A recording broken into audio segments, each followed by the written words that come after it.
Shalom, shalom, peuple de Dieu, shalom à tout le monde. Que le Seigneur vous bénisse, que Dieu soit avec vous. Je me présente d'abord. Moi, c'est le prophète Isaac Maël, ici au Congo.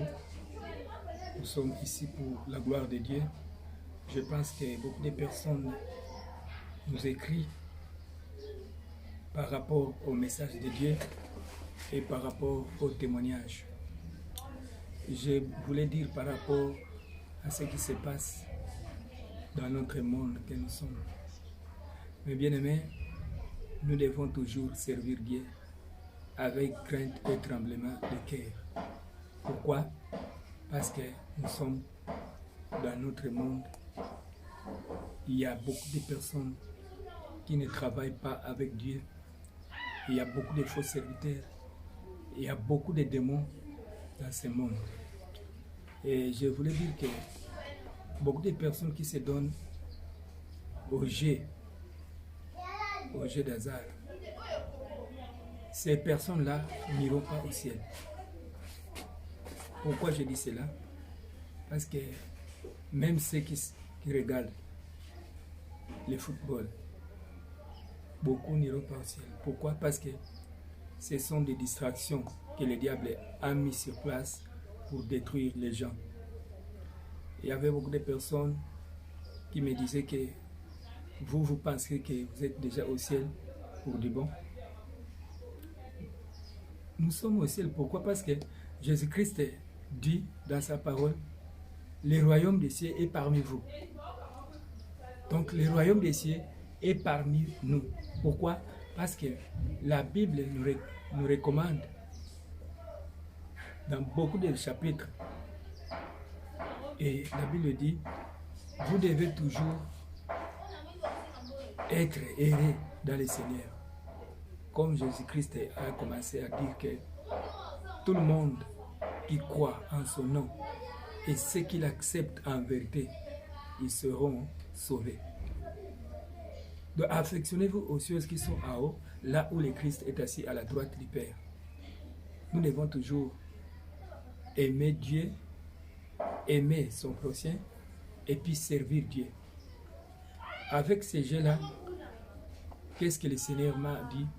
Il faut interdire aux chrétiens de regarder ces histoires-là de football parce qu'il y a des distractions. Et ces gens-là, des joueurs, la plupart, ce sont des occultistes. Ce sont des gens qui entrent dans des gris-gris. Donc nous devons toujours s'abstenir aux choses impures, selon la parole de Dieu. Aujourd'hui, beaucoup de personnes ne comprennent pas ce que Dieu dit. Et ils nous disent que vous pensez que vous êtes déjà au ciel. Non.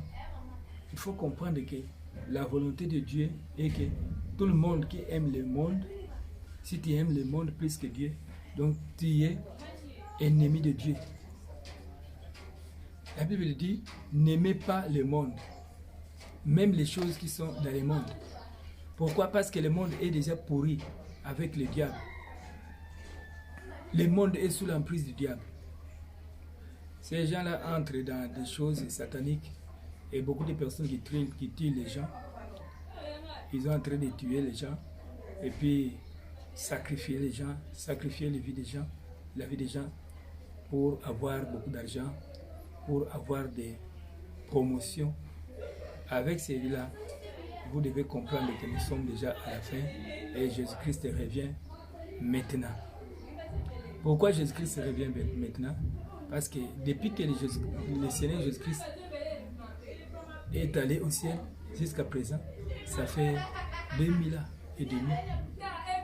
C'est-à-dire que dans le calendrier de Dieu, depuis Adam et Noé, ça fait 2000 ans. De Noé jusqu'à Jésus-Christ, 2000 ans. C'est-à-dire 4000 ans. De Jésus-Christ jusqu'à nous, 6000 ans. Dieu a créé le monde pendant 6 jours. Et le 7e jour, il se reposa. Donc nous devons toujours prêcher la bonne nouvelle. Nous devons toujours fuir les péchés.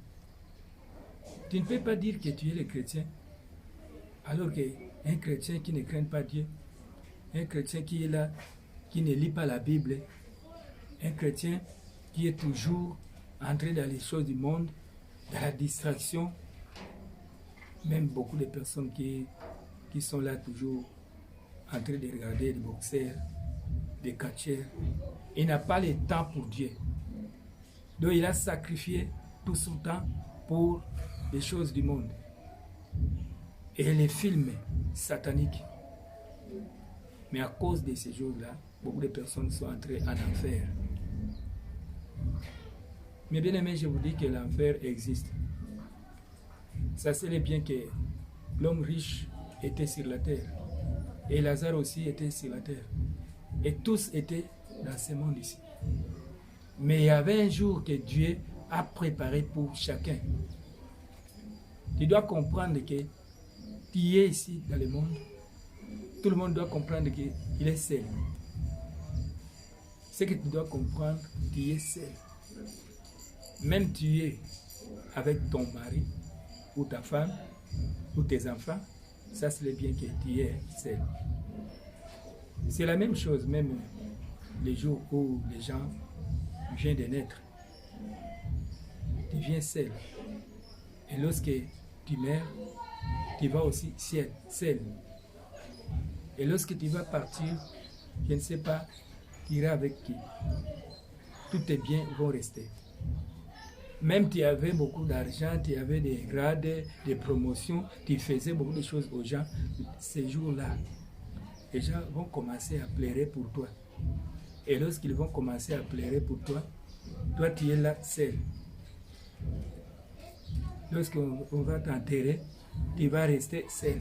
Même ceux qui pleuraient beaucoup, ils vont rester. Et à ce moment-là, tu vas rester seul. Parce que le Seigneur m'a montré comment un pécheur meurt, la mort d'un pécheur. Là, tu es seul. Tu vas commencer à chercher un pasteur pour te prêcher.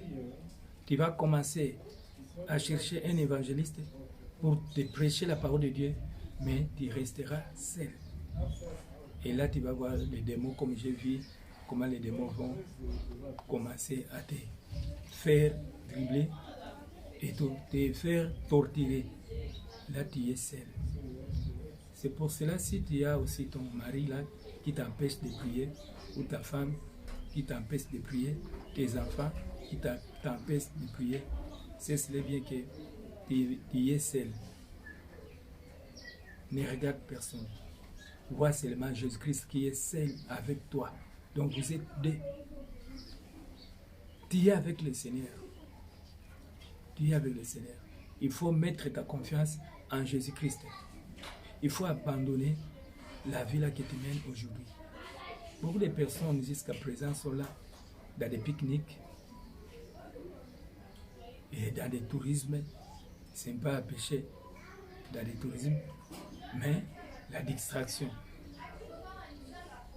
Ce sont des distractions. Ces distractions-là qui vont t'amener en enfer parce que tu n'as pas le temps de prier, tu n'as pas le temps de prêcher, tu n'as pas le temps de servir Dieu. Beaucoup de personnes, le Seigneur Jésus-Christ, nous étions ensemble. Il m'avait montré, il commençait à appeler les gens. C'était 12 heures. Le Seigneur Jésus commençait à appeler les gens. Mon fils, viens. Je vais t'envoyer pour me servir. Et la personne commençait à dire, non Seigneur, je ne suis pas prêt. Je ne peux pas le faire. Cherchez une autre personne. Et à ce moment-là, je voyais aussi des gens qui commençaient à prier et à chercher Dieu et à demander au Seigneur pardon. Seigneur, aie pitié de nous. Mais à ce moment-là, c'était déjà trop tard. Et le Seigneur Jésus-Christ me dira que tu vois que les gens de ce monde ne veulent pas me servir. Beaucoup de personnes sont distraites aux choses du monde. Il y a la distraction que le diable a mis parmi les fils de l'homme. Ces distractions-là, ça va amener beaucoup de personnes en enfer. Vous devez comprendre que vous êtes chrétien. Il y a beaucoup de personnes, tous les jours, il n'y a que des journaux. Tu lis souvent les journaux, mais tu n'as pas le temps de prier.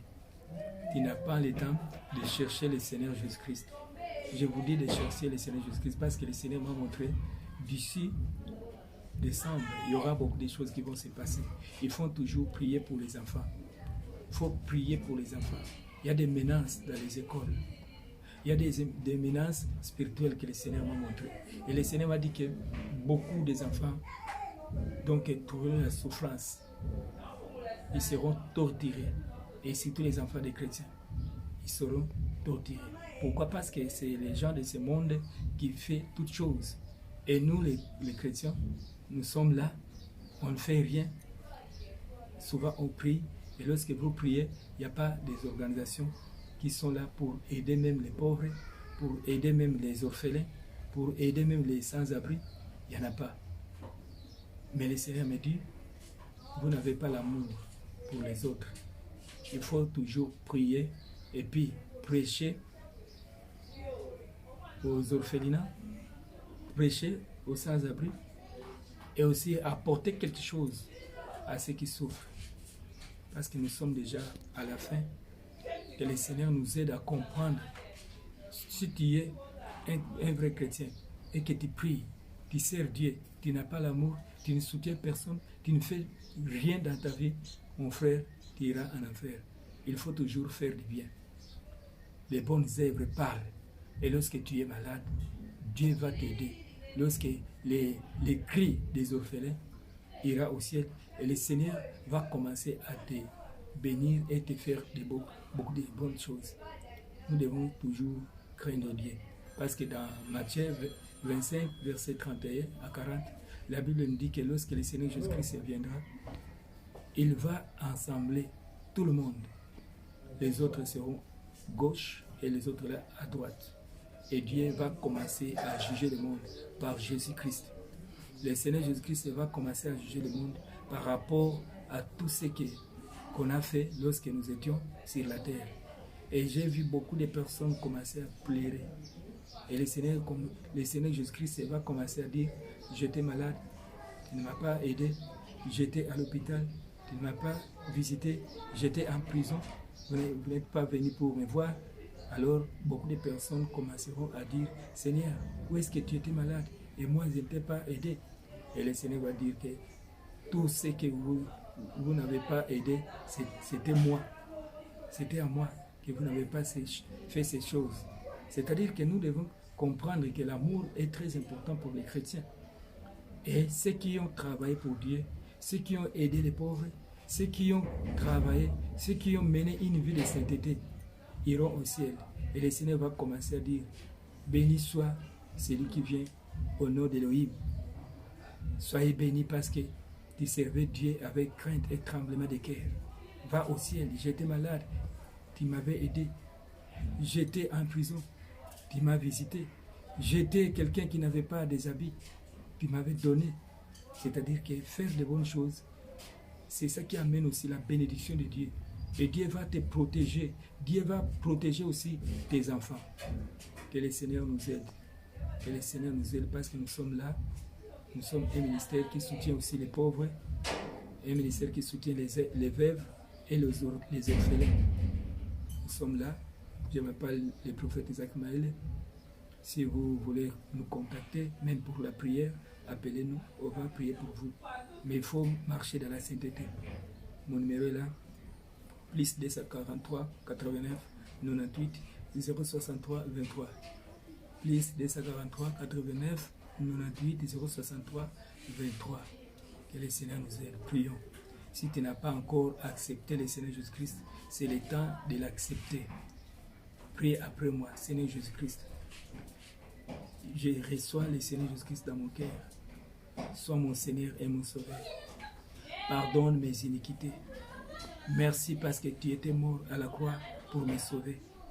Tu étais mort sur la croix pour m'aider. Aide-moi, Seigneur. Soutiens-moi, je suis ton fils. Merci. Éloigne-moi du péché. Dans le nom de Jésus-Christ. Je vais prier pour vous. Seigneur, merci pour ton fils et ta fille qui t'a accepté aujourd'hui. Sois son maître, sois son sauveur. Père éternel, je demande que tu pardonnes ses iniquités. Laisse que le Saint-Esprit de Dieu parle dans nos cœurs Laisse que l'Esprit de Dieu nous touche. Oh Yahweh, merci Père Céleste. Je menace tout esprit de la sorcellerie. Je menace tout esprit qui vient pour détruire le peuple de Dieu. Même les esprits de séjour de mort, les esprits de l'enfer. La Bible nous dit, même les portes de séjour de mort ne préviendront pas dans mon église. Merci Père Céleste. Yahweh, dans le nom de Jésus-Christ, je menace tout esprit qui vient pour détruire la parole de Dieu, tout esprit qui vient pour anéantir la parole de Dieu et pour détruire les peuples de Dieu ou décourager les peuples de Dieu, que ces esprits-là soient calcinés par le feu au nom de Jésus-Christ. Amen. Que Dieu vous bénisse. Que Dieu soit avec vous.